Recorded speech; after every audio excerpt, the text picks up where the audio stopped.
Design Thinking topik 5 demonstrasi konstekstual UTS oleh kelompok 3. Nama kelompok 1 Cinditia, 2 Julia Santi, 3 Marina Santika Dewi, 4 Meliza Nike Lestari, 5 Nurul Alia Roza, 6 Puja Rapita, 7 Retno Mayasari, 8 Tesi Dimanti, 9 Vira Yuniar, 10 Wenda Loka Windowati. Latar belakang profil pengguna peserta didik ekstrem kiri. Pada karakteristik ekstrem kiri yaitu siswa yang memiliki nilai akademis yang paling rendah pada penilaian harian sebelumnya. Siswa yang memiliki motivasi belajar rendah ketika belajar IPAS, ditandai dengan keaktifan yang kurang, sering malas dan tidak mengerjakan tugas, dan mencontek tugas teman. Siswa yang tidak menyukai pembelajaran IPAS dan siswa yang tidak memperhatikan guru saat pembelajaran IPAS. Ekstrim kanan. Sedangkan pada ekstrim kanan yaitu siswa yang memiliki nilai akademis yang paling tinggi pada penilaian harian sebelumnya, siswa yang memiliki motivasi tinggi ketika belajar IPAS, ditandai dengan keaktifan yang tinggi, rajin mengerjakan tugas, dan mendapatkan nilai yang baik ketika ujian. Siswa yang menyukai pembelajaran IPAS dan siswa yang memperhatikan guru saat pembelajaran IPAS.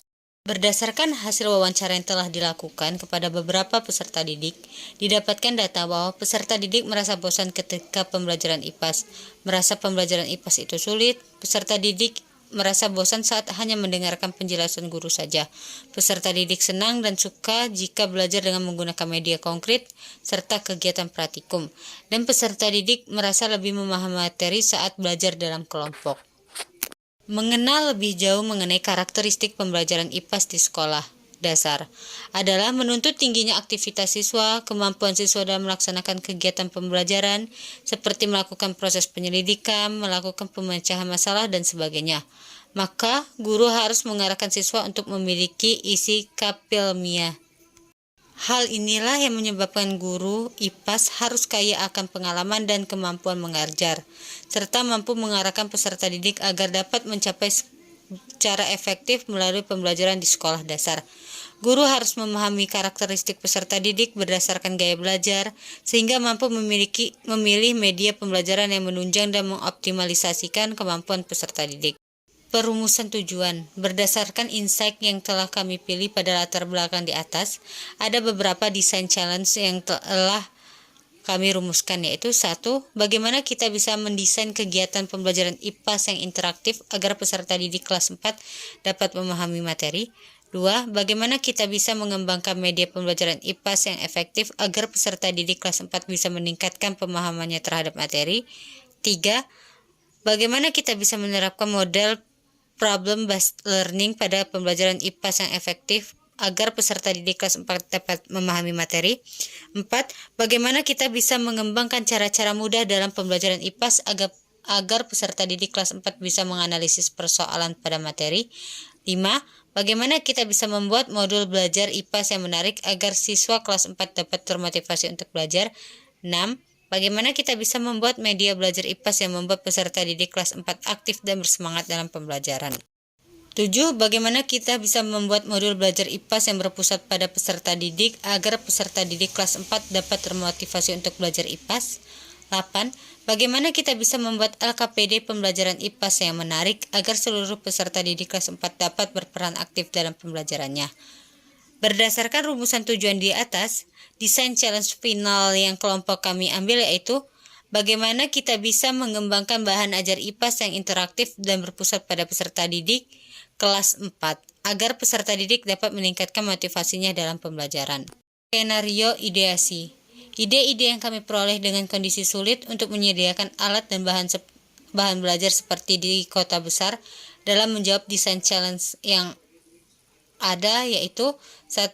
Media berbasis lingkungan, 2. Media time token menggunakan kartu gambar, 3. Media berbasis karya wisata, 4. Media konkret, 5. Media pop-up book, 6. Media audio visual, 7. Media gambar atau visual, 8. Media TGT. Dari ide-ide yang telah diberikan dari masing-masing anggota kelompok, selanjutnya kelompok melakukan tahap konvergen, yaitu di mana tahap untuk mengerucutkan pilihan dan menentukan satu ide media pembelajaran yang akan diwujudkan menjadi nyata. Media yang dipilih, media berbasis lingkungan, ide media.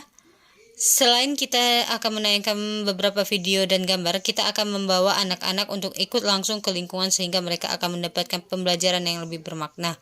Gambaran yang mereka akan lebih nyata. Adapun gagasan yang mendasari ide media pembelajaran yaitu keterbatasan anggaran dana dan ketersediaan alat tambahan sehingga kelompok kami memilih ide pembelajaran tersebut. Dokumentasi proses. Foto pertama yaitu pembukaan sesi diskusi mengenai prototipe pemilihan media pembelajaran. Foto kedua yaitu media berbasis lingkungan. Menurut Santi, di daerah biasanya masih memiliki lingkungan alam yang asri dan beragam serta lingkungan sosial yang unik. Pembelajaran IPAS dengan memanfaatkan lingkungan sebagai media akan menghadirkan pembelajaran yang lebih menarik dan konstekstual bagi peserta didik. Pada foto ketiga yaitu menurut Alia, untuk daerah 3T yang sulit dalam mobilisasi teknologi, maka dalam hal ini guru diharapkan belajar tentang cara yang tidak membosankan dan monoton. Guru harus bisa kreatif dan inovatif dalam menyampaikan pembelajaran dengan menyenangkan, yaitu dengan memanfaatkan barang-barang yang ada di lingkungan sekitar sebagai media pembelajaran. Seperti pada pembelajarannya, guru dapat menggunakan benda-benda konkret seperti ketapel, karet, meja, magnet, dan sebagainya. Sedangkan menurut Wenda, dengan membuat media pembelajaran time token menggunakan kartu gambar yang kita buat sendiri, gambarnya seperti pembelajaran IPAS tentang keberagaman budaya di Indonesia. Selanjutnya pada foto keempat yaitu menurut Marina, dengan membuat media pembelajaran pop-up book yang membuat pembelajaran lebih menarik karena menyajikan materi pembelajaran secara 3 dimensi. Peserta didik dapat secara bergantian menggunakan media tersebut sehingga dapat lebih memahami materi. Sedangkan menurut Saudari Tesi, media gambar dengan memanfaatkan gambar sebagai media pembelajaran terutama di daerah 3T yang mana semuanya terbatas, sehingga sebagai seorang guru harus berinovasi untuk membuat pembelajaran yang lebih menarik dan menyenangkan bagi peserta didik. Dengan menggunakan media gambar, secara otomatis siswa akan lebih memperhatikan pembelajaran dan siswa juga lebih termotivasi dalam belajar.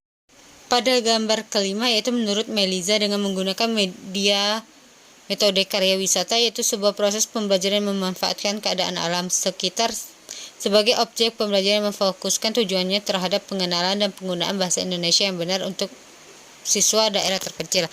Sedangkan menurut Puja, media audiovisual, karena guru di daerah 3T justru dituntut untuk dapat menciptakan inovasi baru agar daerah itu bisa maju. Jadi guru sendirilah yang membawa perubahan ke daerah tersebut. Untuk masalah alat tambahannya tidak susah, karena guru hanya menyediakan laptop dan speaker. Kalaupun ada arus listrik, guru bisa menyediakan infokus dan bisa saja hanya menggunakan media audio.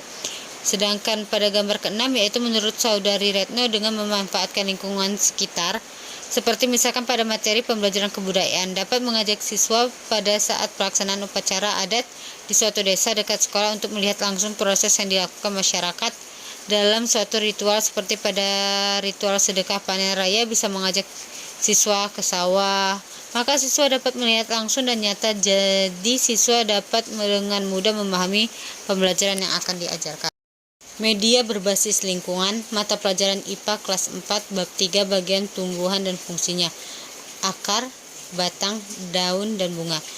Gambar pertama yaitu guru menunjukkan bagian yang disebut dengan akar dan fungsinya. Akar adalah organ tumbuhan yang berperan penting dalam menahan berdirinya tumbuhan dan menyerap air serta nutrisi ke dalam tubuh tumbuhan yang memungkinkan tumbuhan lebih tinggi dan cepat. Tidak semua akar tumbuh di dalam tanah karena ada yang muncul di permukaan, contohnya akar pada tanaman air. Sedangkan pada gambar kedua yaitu guru menunjukkan bagian tumbuhan yang disebut dengan batang. Batang berfungsi sebagai penopang tumbuhan sehingga membuat tumbuhan tetap bisa berdiri dengan tegak.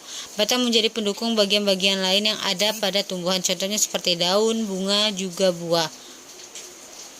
Karena jika tidak ada batang, maka bagian-bagian lain dari tumbuhan tidak akan dapat hidup dengan baik. Ada foto ketiga dan 4 yaitu guru menjelaskan bagian tumbuhan, bagian daun, dan fungsinya. Selain fotosintesis, fungsi daun yang pertama ialah untuk menyimpan cadangan air dan juga makanan. Pada umumnya tumbuhan menyimpan cadangan makanannya pada bagian akar, tetapi pada beberapa jenis tumbuhan, makanan serta cadangan air dapat disimpan di daun. Terima kasih.